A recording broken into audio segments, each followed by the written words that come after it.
board. All right, cool.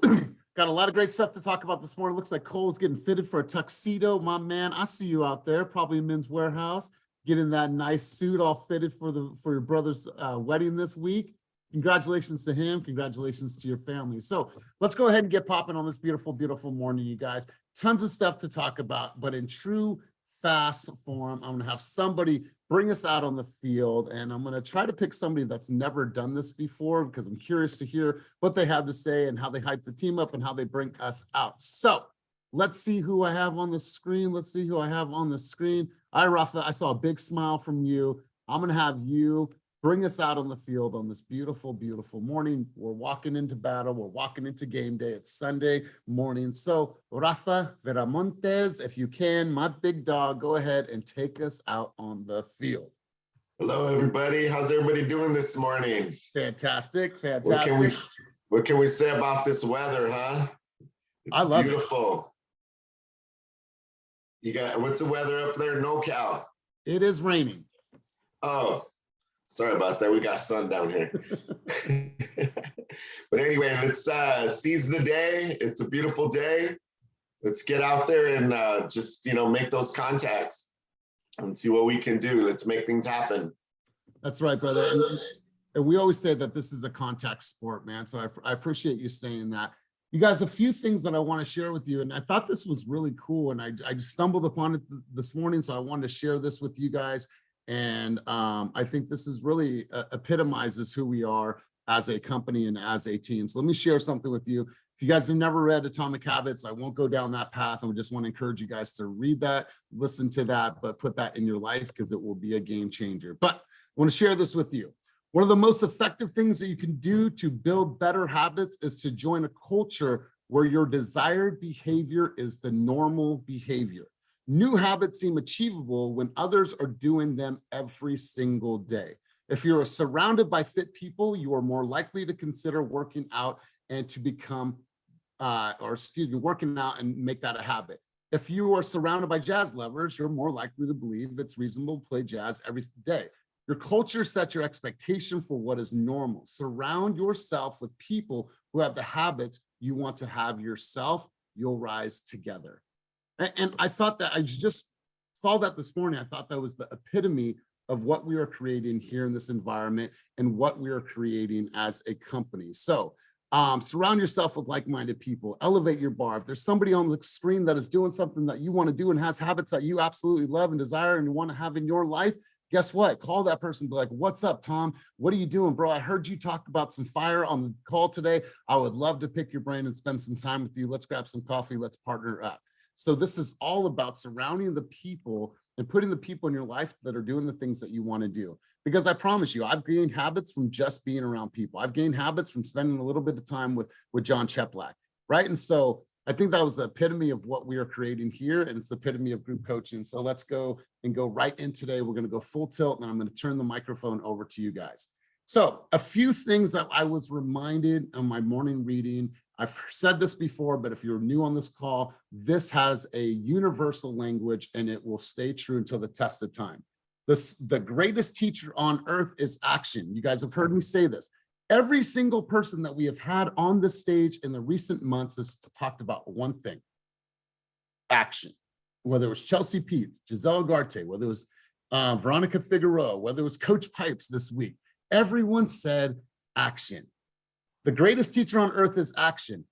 Do the action first. The action will give you the experience. Based on that experience, it's going to give you the feedback, and the feedback is then going to tell you what the necessary improvements you need to make on skills. It is really that simple. But if you get stuck here and don't do, then you're never going to have the experience, and how can you know where you're going to need to improve? So the greatest teacher on earth is action.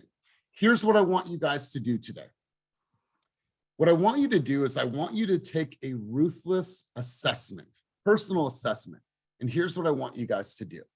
I want you just to write the word down, ruthless assessment, or write the words down, ruthless assessment.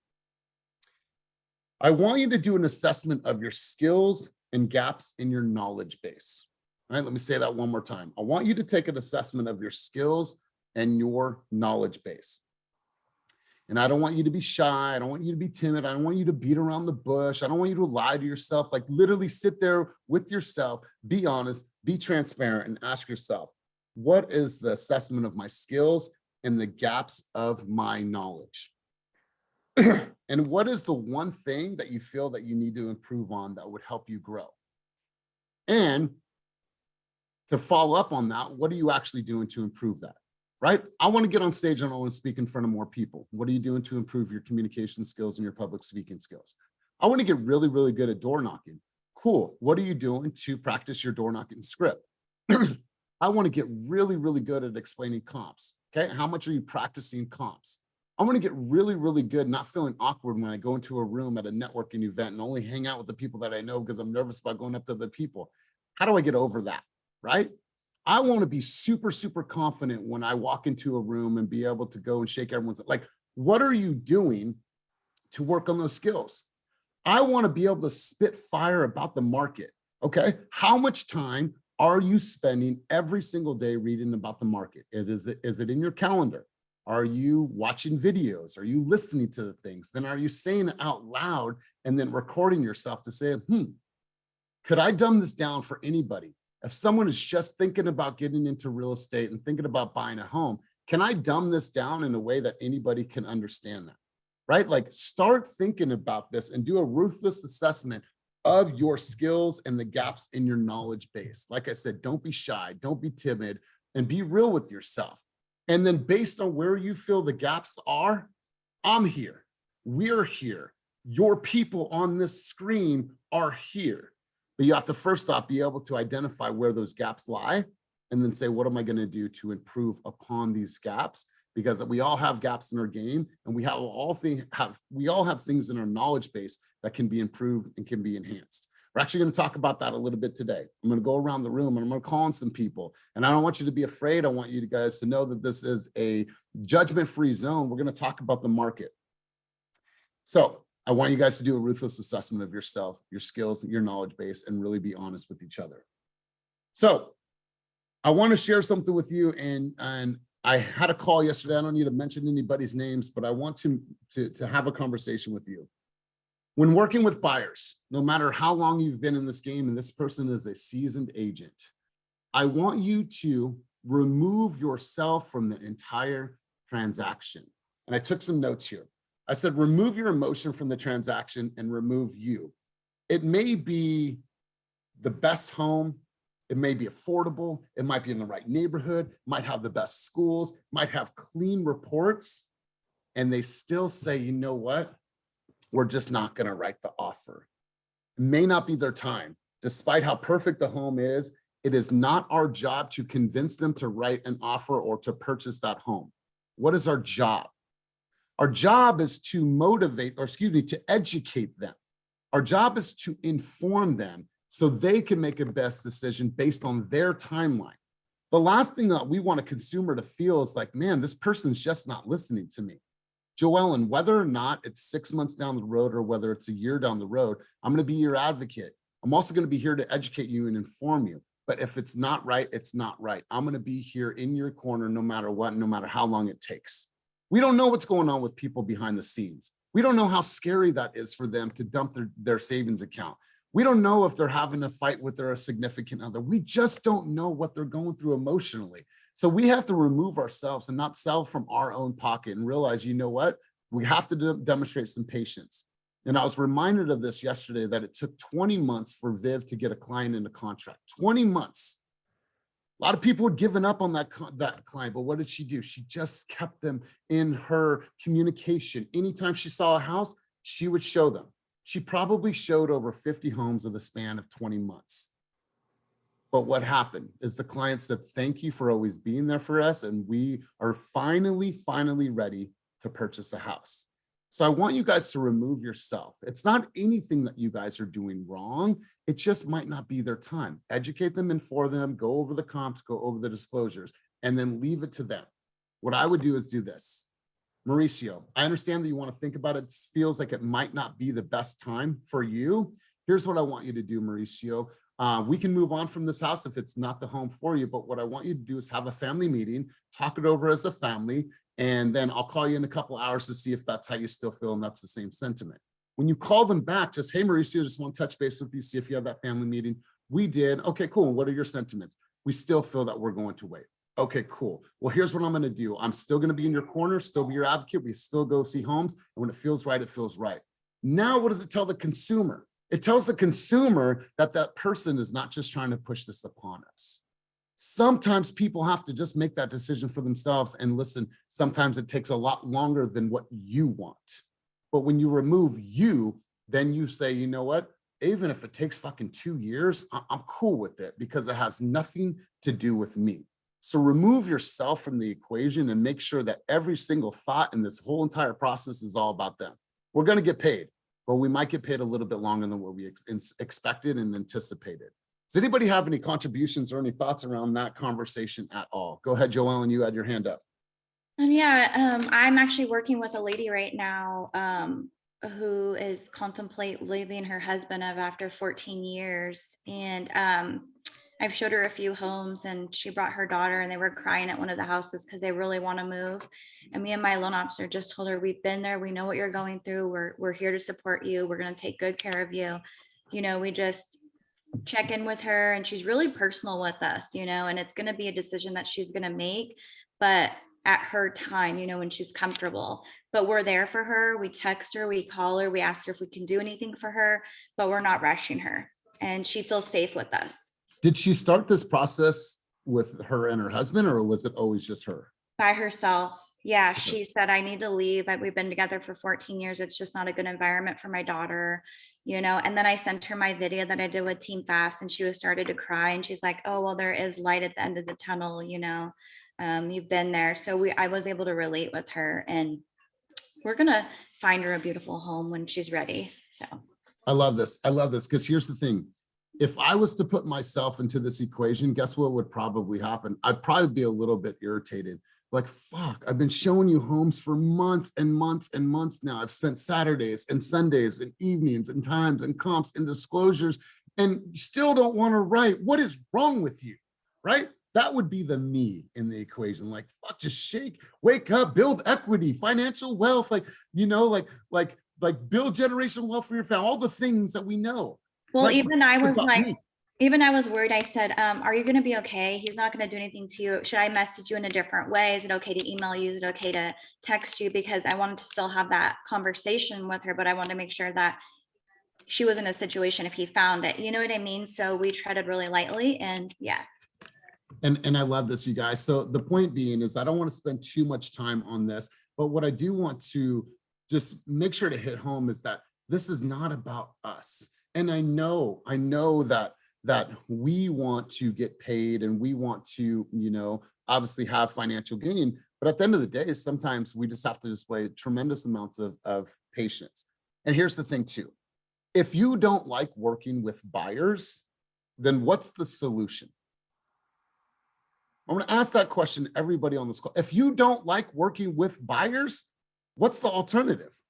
Working with sellers. Don't be real estate agent. One more time. Ilona, you're breaking up.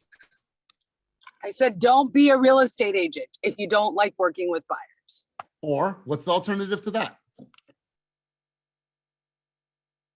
Ilona, can you hear me?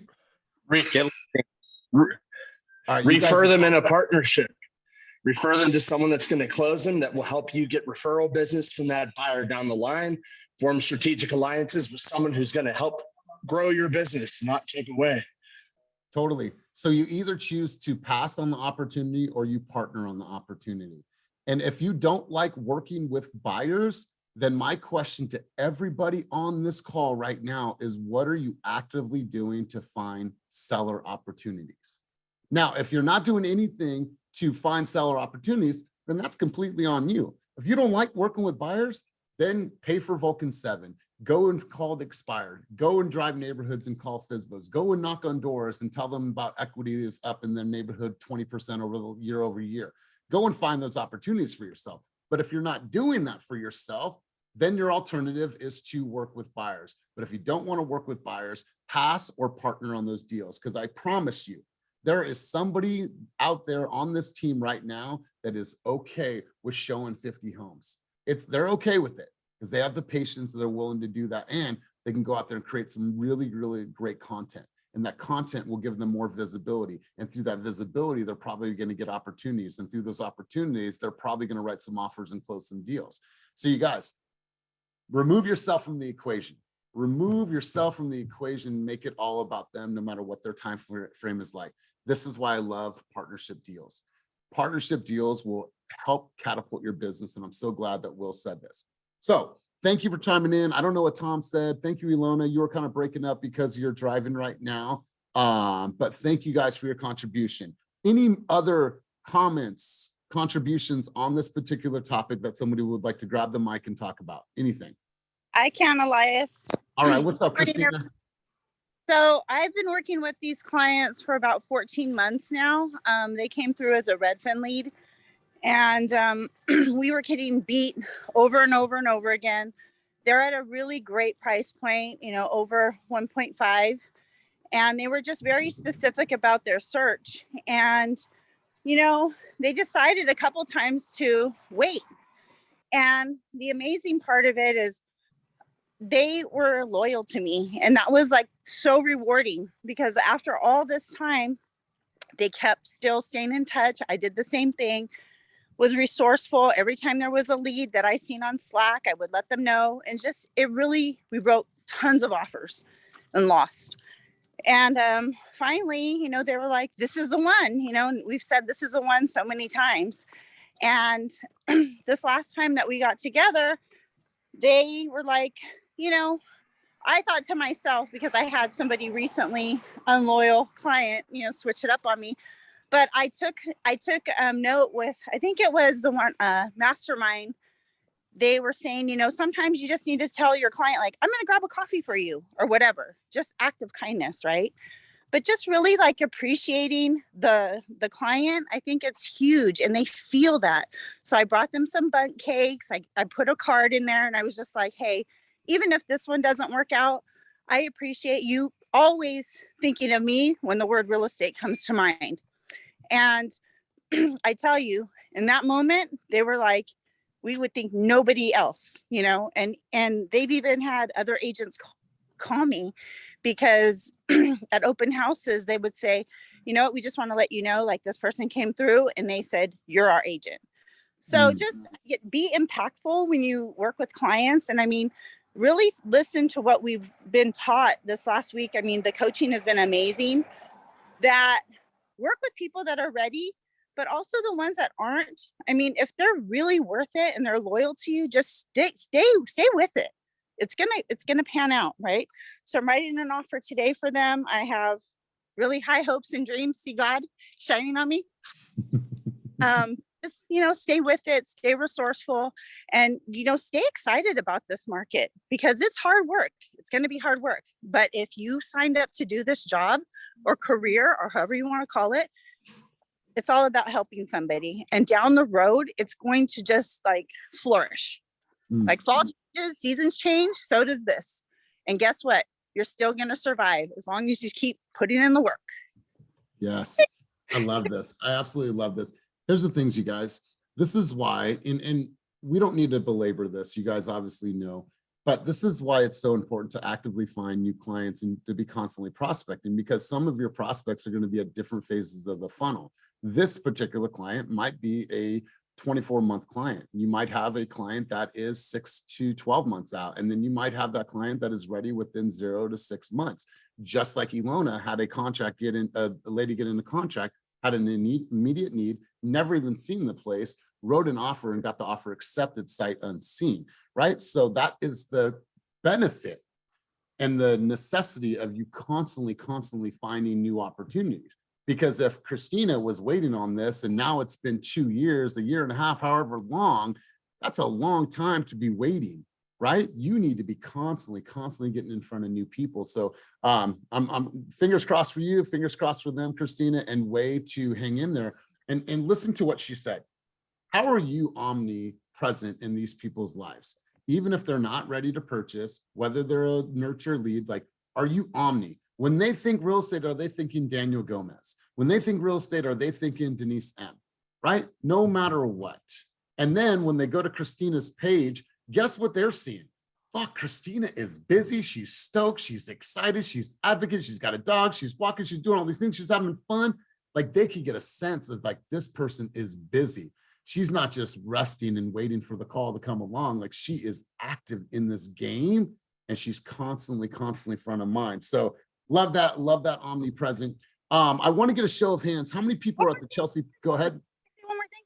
Yo, If please. you're not in the mood to buy and sell real estate, you guys, EXP has the best model for agent attraction.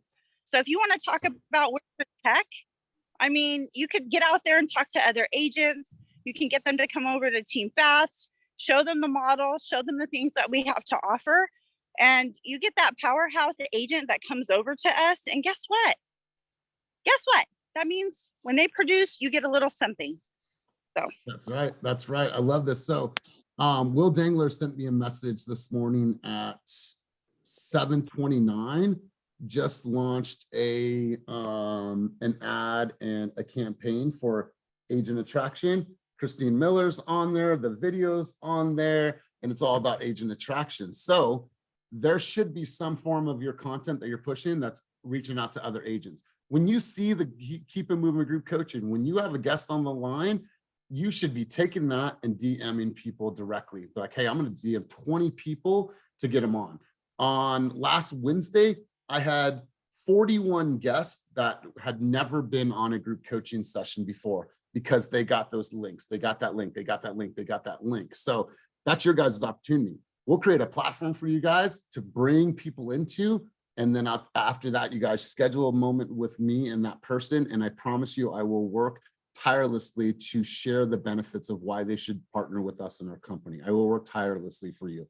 So let's shift gears on this conversation, you guys. Really stoked that you chimed in, Christina. Appreciate you. Let's go to the market. It's been quite a few months that we've had this conversation, and the shift has happened. The things have happened. By now, you should have already been able to perfect your communication when communicating with the client about what's happening in the market.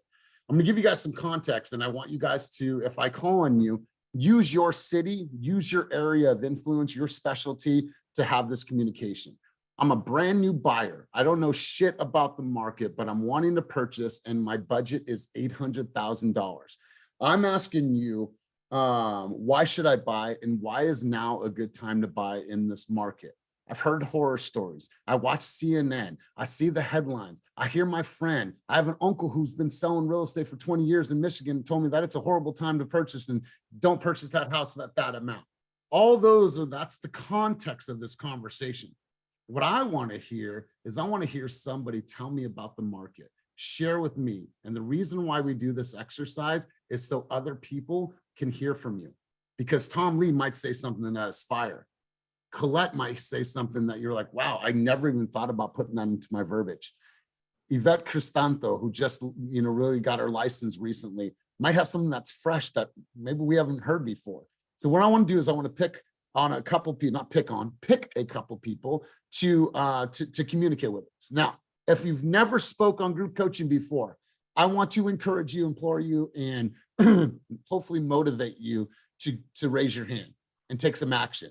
So who wants to grab the mic first off and tell me as a buyer why I should buy now and why you still think it's a good time no matter what's happening with interest rates and what's going on in the market?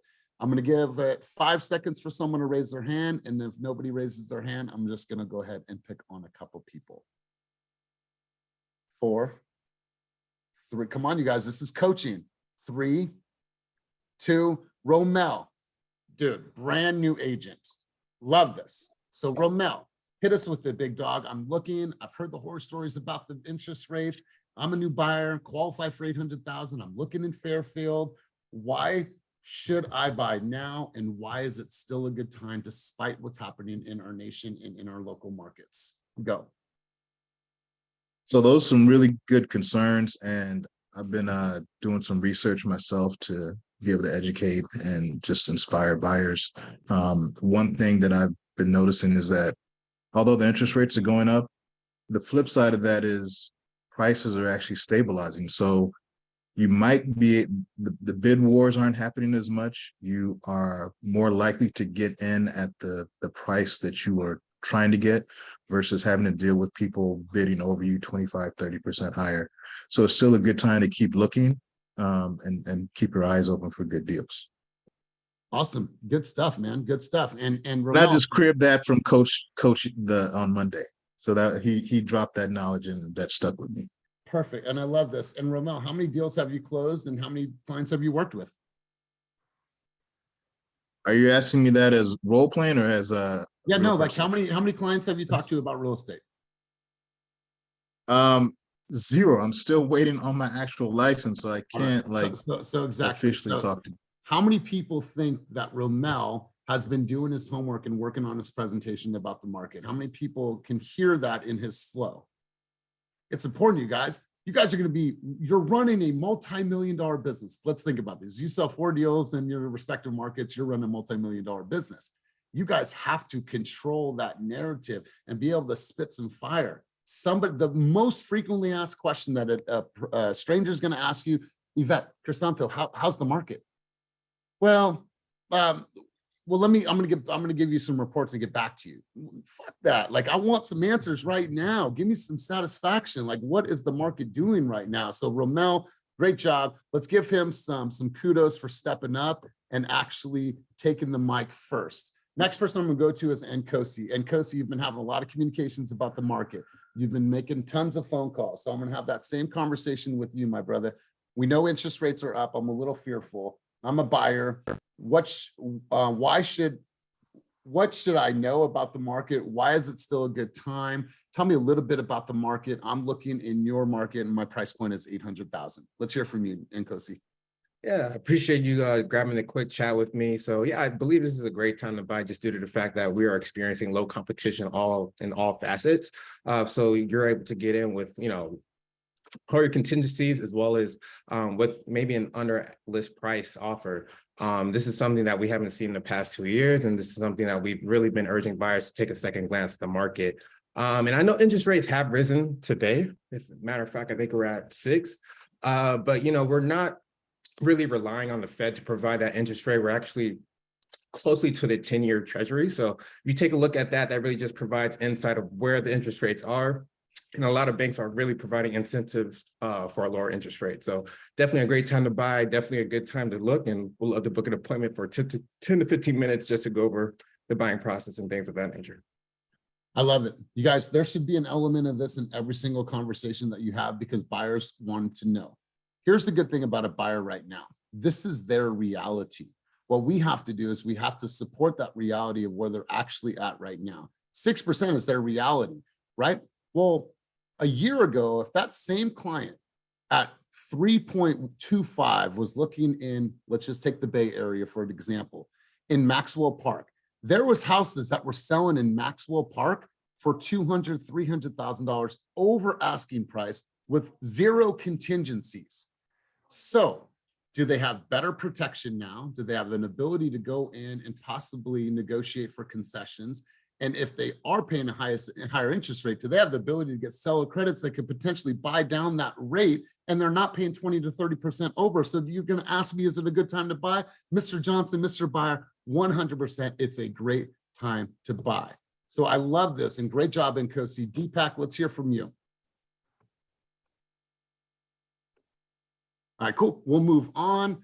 So let's go to SoCal. We have heard this person talk before, but I'm curious to know because we have agents all over, and this is about building our network. So Aaron Grace, I want to hear from you.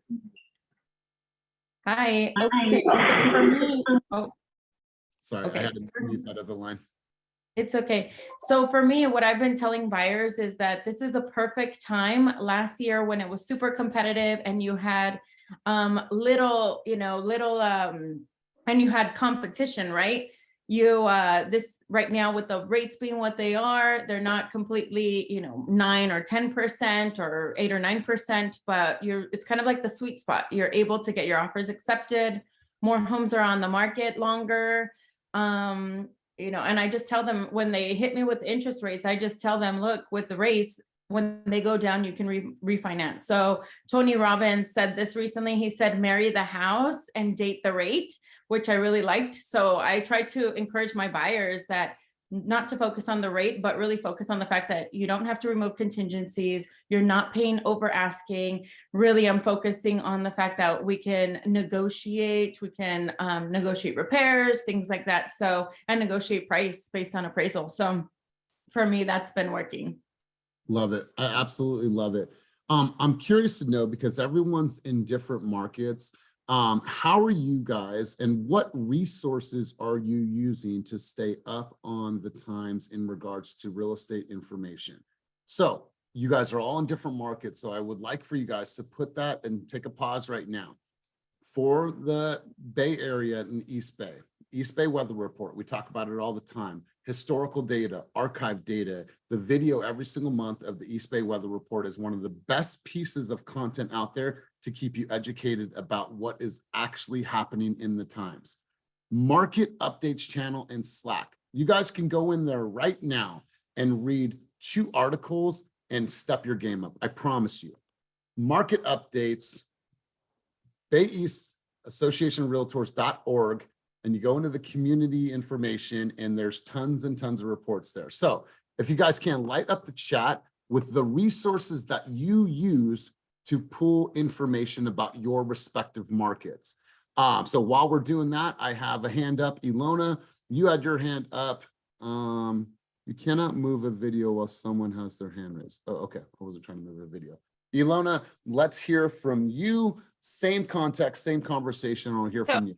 I just wanted to share what I have been using in conversation, and I feel like it's really working, is this market today actually allows me to use my skills as a real estate agent and negotiate and do investigating. And we can put in offers that are not all clean with no contingencies and basically just hoping to win the lottery between all the other agents that have the same offer, just with higher numbers. This market allows me to really practice my skill of being a realtor and working for my client, because I have the opportunity to negotiate.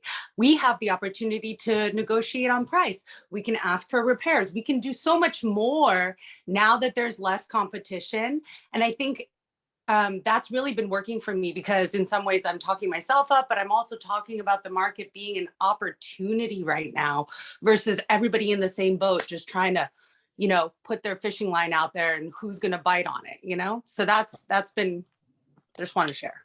I love it, Ilona. Really, really good job. And what is one thing that you feel when Ilona speaks? I'm going to go first. I feel confidence. And she says it over and over again, whether it's here, whether she's communicating that way to her client, the word we, like, we are going to go in, we are going to go, like, it says, like, we're in this together. Like, I'm not just the one that's on this side and you're on this side, like, we're in this together. So she said something that's really important here. And I want you guys to go back, take that ruthless assessment of your skills and gaps in your knowledge base, right? Well, if you've never been a negotiator, then you're now in a market that allows you to negotiate. But if you don't know how to talk to a seller about negotiating, about concessions, about asking for credit towards closing costs that can essentially buy, then guess what? Then you need to work on what skill? Fucking negotiations. What's a great way to work on your negotiation skills? Never Split the Difference. That is one of the best books right now in the market for negotiation skills. So it's like, you look at this, where we're at in the market, and be like, do my skills have a gap in negotiations? Do my skills have a gap in the knowledge I understand about interest rates? Do I have a gap in my knowledge about understanding what trends are happening in Whittier, in El Cerrito, in Berkeley, in San Francisco? And if there's that gap, then close that gap by educating yourself. So Ilona, really great stuff. Fire. Let's go to Joellen. Let's go to Damian, and then we'll come back to Deepak to check his audio. So Joellen, let's hear from you. Same conversation. I just wanted to point out too that when you're working with buyers and you're referring them to lenders, and if you don't have a close relationship with that lender, you also need to be aware and make your client aware that if they're going to get into an interest rate and then the lender says, oh, but you can refinance in a couple years, if the lender doesn't let that buyer know that they have to have the income, the credit, and the value to be able to refinance, then they're setting them up for a bad situation. And at the end of the day, they could come back to you. So you need to have that knowledge too when you're saying, oh, you can refinance. You need to make sure they know that. Beautiful. Really, really good stuff. I love it. Damian, you had your hand up, big dog. Let's hear from you.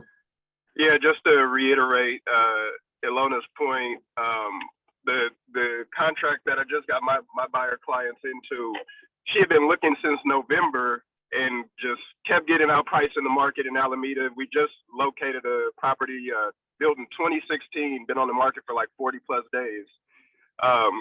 It got reduced $20,000 a week before we wrote our offer, and still came in 75,000 under asking, and negotiated to basically get it down 40,000 from the new asking price. So she essentially got 60,000 off of what they were originally asking for this property. And on top of that, they're paying for all of her closing costs and making all these repairs. But it just shows that we are it's an opportunity space. So that's what we need to use right now in talking to buyers. It's a real opportunity to get a deal. You know, yes, the interest rates are a couple points up, but again, like the gentleman said on Monday, I forget his name, but as you just suggested as well, the difference between what you're saving and what you would have to pay over asking 2-3 months ago, you're coming out on the winning side as a buyer right now, even with interest rates where they are. So making this make sense to buyers is really for our advantage, because people can really find a deal right now. Absolutely. Absolutely. Let's go back a year. All right. Let's go back a year. You write an offer in a prestigious community, super, super popular home. And what was the communication with the listing agent, right? Can I get an idea of the range? Can I get an idea of a number? I want to make sure to go back, submit what? Your highest and best, right? That's it. We'll be looking at offers on Tuesday at 10 a.m. Okay, so can we maybe, I'm trying to get a number. No, just submit your highest and best. Well, right? Well, what's the narrative today? Now the narrative is that they are relinquishing, because they have to, because of the market, some of that control. Remember last year, there was all those listzillas that would like covet and take the information and be like, huh, and where's your PED form, and where's your CBS code, and all these things that wanted to put them like they had all this power. Guess what? It shifted, right? And it's more of a blue collar market now, and it's more fair. So now that we can negotiate, you have to know how to negotiate to be able to get what you actually ask for. And if you get it, if you say it right and you negotiate the right way, you most of the time, if it's within reason, you could get what you're asking for your buyers in this market right now. So Damian, glad you said that. Joellen, glad you said that. Let's hear from a couple other people. Let's go new, let's go tenured. I'm going to go over to, let's see, Jeff, are you driving or are you stationary?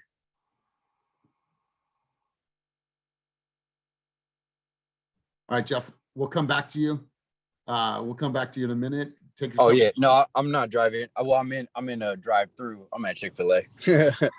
What time is it? All right, big dog, get your breakfast on. You know what I'm saying? A little something quick. I had to go bust a move, so I was like, I got to get a quick breakfast. But yes, sir, I'm good. All right, let's hear it, man. Tell me what's going on in the market, my man. Like, what do I need to know about the market? I'm a buyer. Why is it still a good time for me to buy right now? Or should we just wait?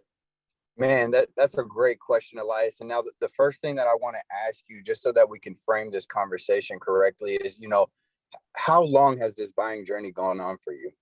It's been about 2 months. Beautiful, beautiful. And so you're really new to this and new to the process. So a lot of things feel really, really scary to you right now. So the first thing that I really want to hone in on is that if we were talking about this a year and a half ago, yes, you may have had a better interest rate, but you would have been dealing with a lot more hurdles. You would have been dealing with highest and best consistently, not being able to understand what am I going to be able to get this house at. And that was going to be something that may have derailed you from really being able to put your best offer forward. So now that you're in this space, I want to share with you exactly what is going on in the market. Right now, what we're seeing around here in Contra Costa County is that we're actually able to get sellers to give us concessions. What are concessions? Those are going to be your ability to pay down your rate so that you can get a lower interest rate for a certain amount of time, or we can put it towards your closing costs. So what I really want you to hone in on, Elias, as we go through this journey, is that you're going to have a lot more leverage going forward for us. Now, Elias, let me ask you, what is your family at right now? Are you guys renting? Are you guys owning? How does that look for you? Renting. Renting. And what is the why, the driving factor behind right now going out and starting this buying journey, even with rates being higher? We just, you know, we want obviously that security for them, and I don't want to make someone else rich. I would rather put that money back in our own family. Love it. I love it. I love it. And that's the perfect mindset to go through. And the reason why I asked the why is because we are going to keep that at the forefront of our mind, because really what we want to do is we want to go out there. We're going to find you that home for you, but it's because of that why. It's because of what your driving factors are. So as rates move and you hear these negative things in the media, don't worry about those things. Focus on your why. Focus on why you're getting into the market right now, and lean on me for education. Lean on me to be your educator and your advocate out here while we're going through this process, Elias. God, I mean, incredible. Here's the thing. Let's talk about two things that happened in this conversation. I'm sure you guys noticed it, but I want to put it front and center. NLP, neuro-linguistic programming, and framing, right? If you've done any research or any studying of sales, what Jeff did is he framed the conversation very well, and even used the word frame. Let me make sure that I understand it, and I want to put the framework around this conversation. So the context of the conversation stayed where? It stayed within the frame. And who created the frame? Jeff created the frame, because who's in control of the conversation? Jeff's in control of the conversation. Why? He stands on the pillar of education and advocacy. So everything fits in within those parameters. And what happened? Everything that he said fit in those parameters of education and advocacy, right? Brought them back to their why. Why? And I'm going to be here to what? Advocate for you no matter how long it takes. So framing that conversation, you guys, will help you stay better paced on where you want to go with the conversation. Jeff, that was super, super powerful, the way that you framed that conversation. Really, really great job. So let's hear from two other people. We're going to continue on this conversation. Sarah Long, I don't know where you're at over there, but when you come back to the mic, I want to hear from you. But Adrian Reliza, I want to hear from you, and then we'll go to one other person. So Adrian, you've been in this game for a while. You've seen quite a few different cycles, and I'm sure you've heard the same sentiment of what's happening right now, but you've been through multiple cycles. So tell me about the market. I'm a buyer. Why should I buy now? I'm looking in Hayward, $900,000 or $800,000 price point. Talk to me about what's going on in our market. Right now, it is a great time to be a buyer because the market has shifted. Rates are higher. The reason why the market did go up, the prices went up, was because of the low interest rates. It was cheap money. The rates that were given to consumers were actually the same rates that banks were using to modify interest rates back in 2008 when the market crashed, when the banks had to modify interest rates. They were giving out rates at 3%, 4%. So when the rates, when the banks were offering these lower interest rates, that's when the market values went up. I mean, they increased so much that in Union City, in 1 year, it went up 50%. So if you're looking in Union City today, I mean, you're going to be able to get into a home, about 100,000 lower, because the values have gone down probably like 20%. So, you're getting in at a lower purchase price, which also gives you, your taxes, your property taxes are going to be a lot lower. There's less competition. So you don't have to overbid, 100 grand at this moment. But so again, you're marrying the house, dating the rate. You have so much competition right now. There's a lot more inventory. So, a lot of buyers right now, they're not only looking in Union City, but they might be looking, in Fremont, Hayward, and Union City. So there's so many more options available. Totally. Love it. Absolutely. And you're right. Like Union City had some of the highest year-over-year increase in purchase price that is now starting to stabilize. And so you got to look back at the trends and what happened in the last couple of years. You got to remember pandemic. You got to remember this migration of money that happened through pandemic. In our particular market in the Bay Area, the money left San Francisco and went eastward to every single surrounding community. And so money went to different areas that we had never seen before. When you had somebody that was making $500,000 a year that was living in San Francisco, now going and buying a house in Brentwood where the cost of living is a lot lower, plus the prices of a home is a lot lower, they were willing to pay well over because they wanted space, right? So now things are starting to change. So what happened is that perceived value was driving the market up. I may want to move to El Sobrante because I want this, or I may want to move to Brentwood. I may want to move to Lathrop. So I'm willing to pay that because I just want space. And guess what? I have the financial backbone to be able to do so. So we saw people driving housing prices up based on perceived value and what they believed they needed at that time, right? Well, things have changed and things have started to get back to somewhat as normal. So you have to look at the patterns and what was created and now where we are at. And it's such a great time for a buyer. And so I'm loving this conversation and how we're having this conversation. Will wanted to take a quick break from his workout and provide some thoughts. And so Will, if you can, let's hear from you, big dog, and go when you're ready. You're muted. You're muted, bro. What's up, Elias? It's a pleasure to get the opportunity to work with you. One thing that I really want to take the time to explain that might help you get over some of this market trepidation is there's two factors to really wrap your head around. What are the economics of this moment and what does the market understand? A lot of home buyers don't understand that they have, I realized I was being very loud in the gym.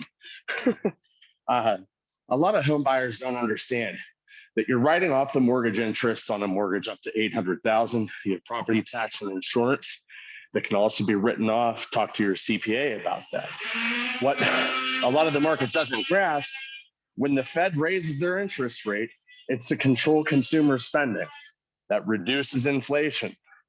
So while you might be paying a little bit more on your interest rate, you are paying less for a home. There is less competition. All those factors figure in. But you're paying less for transportation, entertainment, food, utilities, gas.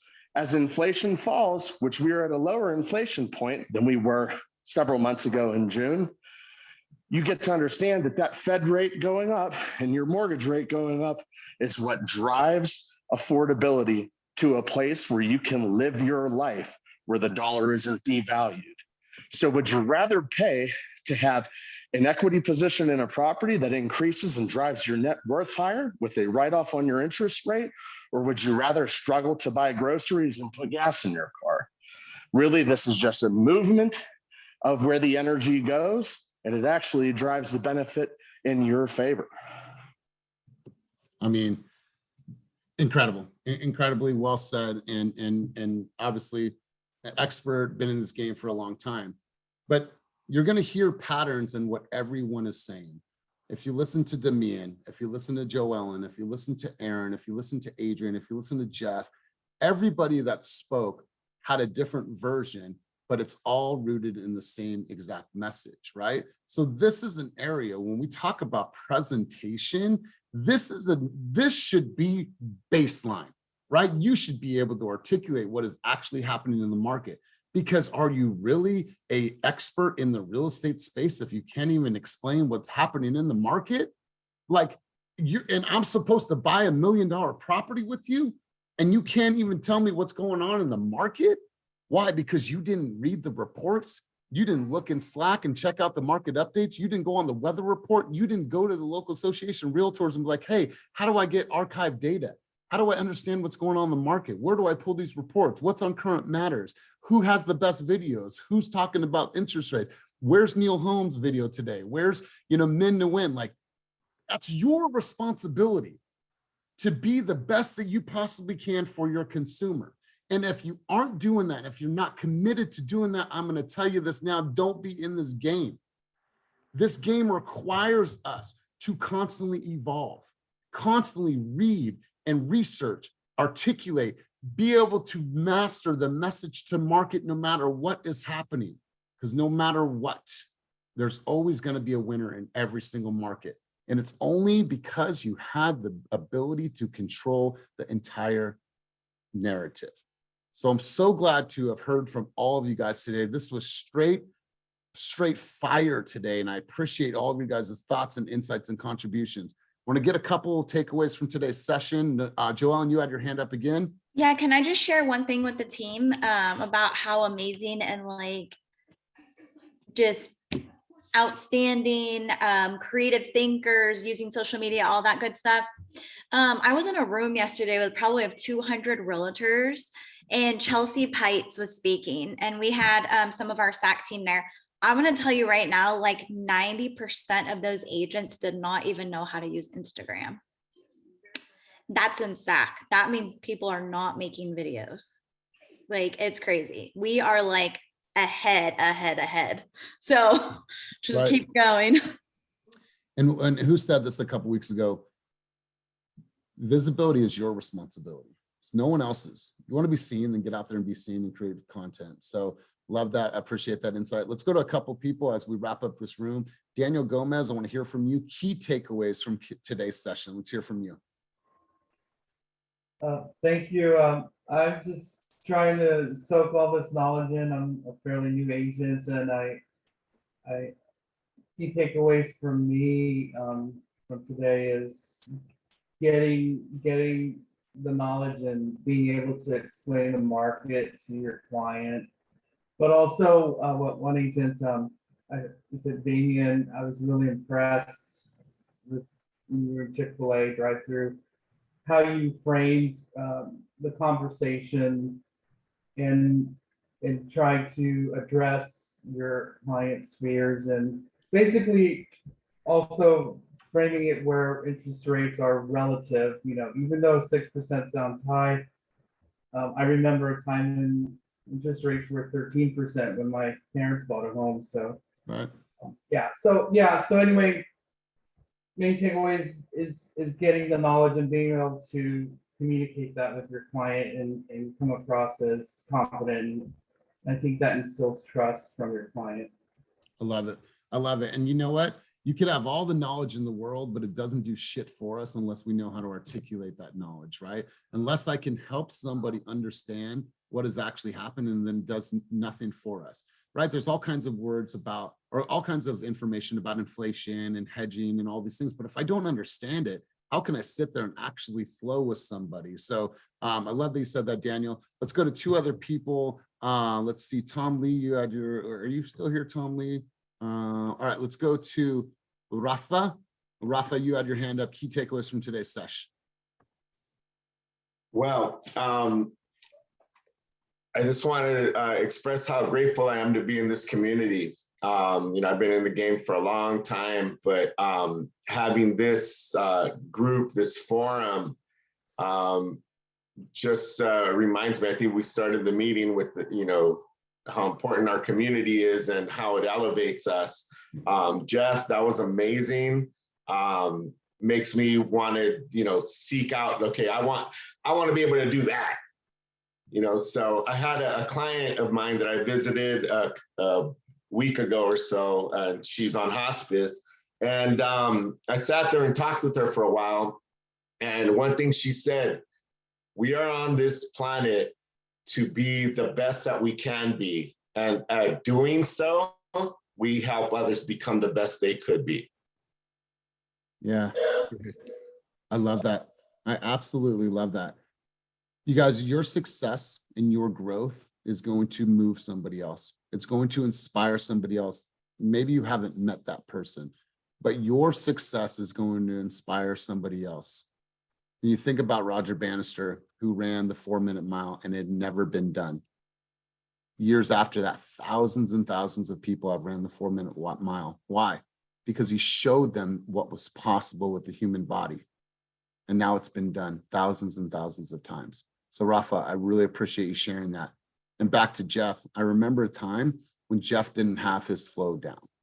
I remember a time. I remember when Jeff was new. Jeff has always been a great communicator. He just had to learn his flow.